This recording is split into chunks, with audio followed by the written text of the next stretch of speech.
So here we have it, everybody, my 72-hour later review of the Apple Vision Pro. As you can see me wearing this thing right now, but what you don't know is that I have 5 different windows open, from Twitter to Safari to Notes, all around me, and again, you're not noticing that I'm actually doing anything, and that's something that I definitely want to touch on, but I have a bunch of thoughts on this thing, and I want to give you guys my overall 72-hour thoughts, and not really review, but impressions overall so far. But we got a lot more videos coming down the pipeline, but without further ado, let's talk about this thing, because there's a ton of good, but there's some things that you should definitely know about.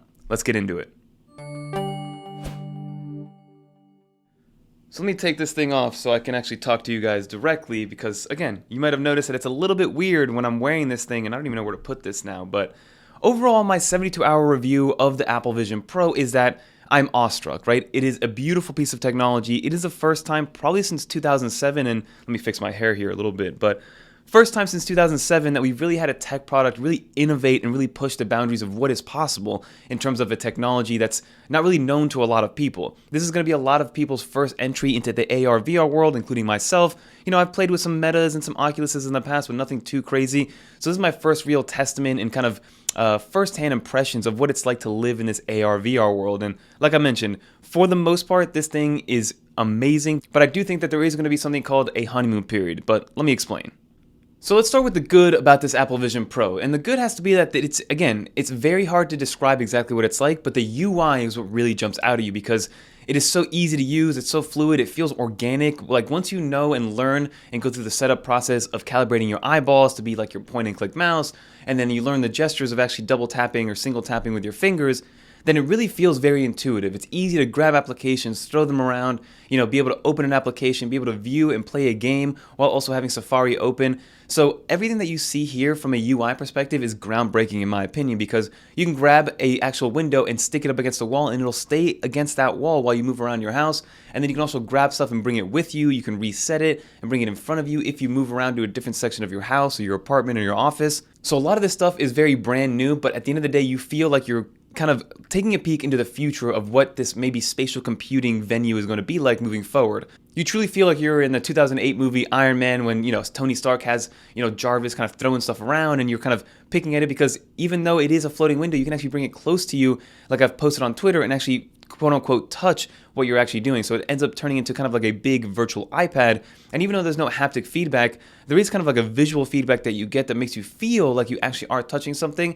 And for the most part, 99.9% of the time, everything works how it's supposed to be working, and I've had very little issues from a glitch and kind of bug perspective. Now, there definitely is a nice little learning curve in terms of how to use this thing, but it's not in anything insane. Like once you get calibrated to your eyes, there is some little things you have to do, like making sure that you're looking exactly what you want to look at before you want to actually click on it, and then also not looking away from it before you click on it, which is something that, you do second nature now, because we're so used to multitasking and doing multiple things at once that maybe you're typing a text message on your phone, but you're looking at something else in real life. Whereas with the Vision Pro, you have to be physically looking at something to actually interact with it. So from that sense, there is a little bit of a learning curve, but you get used to it relatively quickly. Like I mentioned, it's only been about 3 days that I've been using it. And that's the reason why this isn't a full review, because it's been only 3 days, like I mentioned, and I'm still learning all the ins and outs of it in terms of what it feels like, putting it in different situations. Like for the most part, we keep it indoors, but I've taken it outside, and you can definitely tell that even though you're capable of using this outside in the wild, it's really not fully meant to do that. It's only really meant to be used kind of in an enclosed space where everything is kind of grounded. Now you can definitely take it out in the wild, and we've seen plenty of memes and videos already floating on Twitter and Instagram and TikTok of people using it on the subway, people using it on an airplane, people using it literally in the streets of New York. Because I personally believe that's personally gimmicky. Like I don't see myself using this while walking around New York City and kind of picking and choosing different things while I'm moving around, because it's too distracting, and also it's not really meant to work that way, but it definitely can, and that's what's so impressive. And I also don't want to call this a proof of concept product, because A, it's $3,500 at a starting price, so to spend almost $4,000 after tax on a proof of concept type of product wouldn't really be the Apple way, because this is very refined and the actual experience does work extremely well. But again, it's kind of in a situation where maybe the iPad has been for a while, where it's like, you don't know if it's a full-fledged computer, you don't know if it's an iPhone, you don't know if it's a playful device.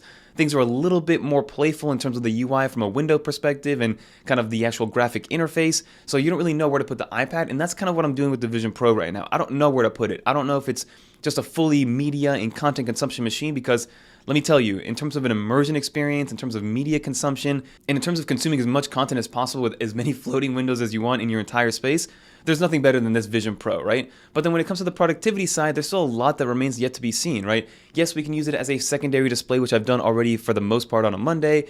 And I've been showing that off in my Twitter/X account if you guys want to follow over there. But like, you can use this as a 20-foot external display for your Mac laptop, and it works extremely well with little to no lag whatsoever. So you are able to use your laptop alongside and use the Vision Pro as a supplemental device. But can it be your full-fledged computer?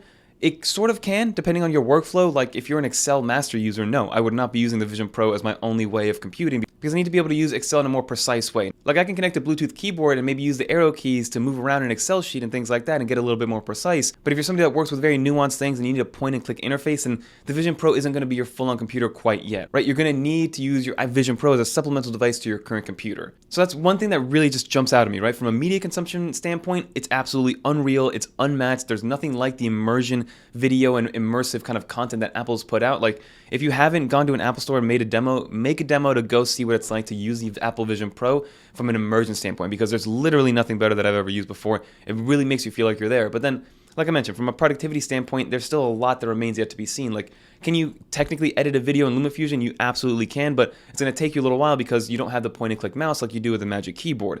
Same thing goes with Final Cut Pro and things of that nature. So if you want to use it as a productivity machine, then you're essentially paying $4,000 for a really cool external monitor that can do all the spatial computing stuff as well. Another quick aspect that I do want to bring up, which people kind of were annoyed with, was the fact that we only got 2.5 hours of battery life with the battery pack, and the fact that you're always tethered and there isn't a built-in battery pack. I'm going to let you guys know that unless you're really kind of using this and pushing it and kind of nowhere near an outlet for 6, 7, 8 hours, and you're doing nothing but that, battery life has been totally fine. I've been using it at home. I did walk around with it a little bit. I took it with me to a friend's house to show off, and at no point was I worried about battery life. You definitely get more than the 2.5 hours that they mentioned, especially if you're just watching video, or even if you're just floating Safari, then you probably get 3, even closer to 4 hours of battery life. So battery life for me as an issue has been a non-starter. And again, you can tether even more battery packs and tether yourself to the wall if it's something that you want to get into. But again, that goes to the actual productivity side again, where that USB-C port on the battery pack is purely for power. There's no data pass-through. You can't do any external dongles. You can't connect an SD card or a hard drive or anything like that. You're going to have to fully rely on iCloud and AirDrop in the Apple ecosystem, which for a lot of people is totally fine. Like, I don't see a lot of people using this as their only way of editing a video or the only way of actually maybe editing a photo in Photoshop, but people will be using this in that fashion as a supplemental device when they're using their Mac OS system, but they're just using the Vision Pro as an external display, which I can see happening a lot. But again, that begs the question, is $3,500 or $4,000 too much for that situation? And that's going to be 100% for the consumer to decide, because for some people that's 100% worth it, and to others, they're thinking otherwise. So that's to each their own. So the only quote-unquote negative, and I probably shouldn't even call it that, is just the fact that we don't know where this kind of fits, right? Apple is kind of showing this off as a proof of concept, as a view into the future. Tim Cook said it best, that this is tomorrow's technology today, and that's why it is so expensive, because you feel like you're in a movie, you feel like you're in the future, but at the same time, can you use this for revenue-generating tests? Of course you can, to a certain extent. Depending on your workflow, for some people it can be 100% your computer. For some other people, it's nowhere near your computer. And again, there's so many similarities to iPadOS and the iPad and how I think of the iPad compared to the Vision Pro and visionOS and how people are using that. Like, if you look at the applications, they work and look extremely similar to what iPadOS gives you. And there's a reason why the only other compatible apps on visionOS are just iPad apps and not iPhone apps. So that is what I'm trying to make clear. I'm trying to figure out exactly where this fits in my workflow, if it does at all, because I personally don't want this to be a media consumption machine. I don't want to get off of work at 6 o'clock and then instead of hanging out with my family, I throw this on to view content, right? My favorite situation for media consumption so far is to watch NBA games, and there's so much more, but I want to be able to share this experience as much as possible. And there's still that weird kind of situation where I'm trying to get used to it, where I'm wearing it on the couch, my wife isn't wearing anything, but we're still communicating as if I'm not wearing something, but she doesn't know that I have 12 windows open in front of my face while I'm also listening to her, so maybe some things that she's saying is going in one ear, out the other. Those are all situations where it's not really the tech, but it's what the tech means that it's on your face, and there's this new kind of window experience or windowing experience between you and the person across from you. Yes, the pass-through view is very precise and it's very easy to use. For example, like I was using it in the kitchen using a really sharp knife, and for a moment there I thought to myself, like, wow, I'm really relying on the cameras and the spatial awareness of this actual video kind of feed that's going into my eyeballs to wield this very sharp knife. And like, my dog is around me, so it could be kind of dangerous, and at the end of the day, I felt very confident using it, which is very, very weird and very Black Mirror-y when I was really thinking about it. But that's to each their own. I just wanted to give you guys my overall sentiment and my overall thoughts. I do think right now we're in this crazy honeymoon period where everything is just so new and so wow, and like you get this FOMO aspect if you don't have one because people are using it on the internet. Again, not a lot of people have this. Again, Apple only moved about 180,000 of these, and there's over 300 million people here in the US, so not a lot of people have it.